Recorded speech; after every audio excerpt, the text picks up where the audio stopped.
Hej 2. og 3. klasse. Her er der lige en lille optagelse af sangen til Lille Musical. Den der er skrevet om med Tyve Sømil. Og nu har jeg lige de 5 vers her på min computer, så nu vil jeg lige prøve at synge dem, sådan så I kan øve dem derhjemme.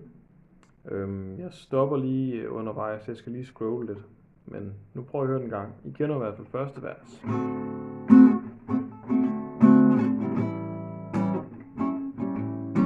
Der var engang en mand, som forsvandt for sine venner. En rigtig god borgmester, ja, den bedste som vi kender.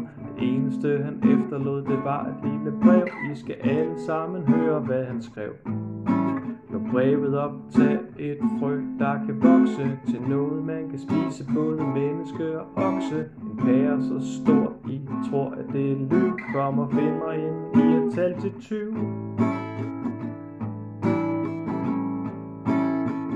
De sejler 1, 2, 3, 4, 5 sømil, 6, 7, 8, 9, 10 sømil, 11, 12, 13, 14, 15 sømil, 16, 17, 18, 19, 20 sømil, 20 sømil og måske lidt mere. Historien den ender ikke her.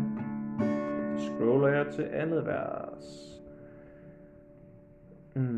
Og så kommer de nu.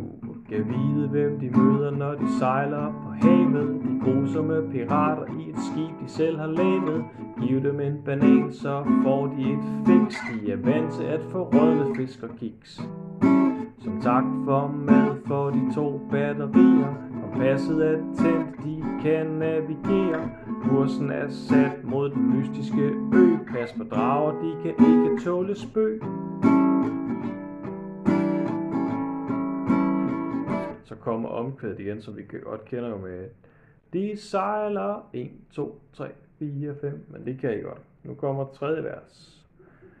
Så møder de dragen. Da de mødte dragen, blev de rigtig bange. Den dukkede op af havet som en kæmpe slange. Prustede, larmede og skabte støj. Bare den ikke spyr ild på deres tøj.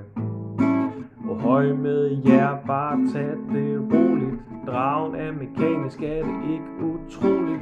For i denne sten, den er meget værd. Den vil hjælpe jer afsted på denne færd. De sejler 1, 2, 3, 4, 5. Så kommer omkvædet der, og så kommer 4. vers. Nu er vi nået til det natsorte hav. Det natsorte hav er mørkt og frygteligt. Det måtte gerne være en smule hyggeligt. Genfærdet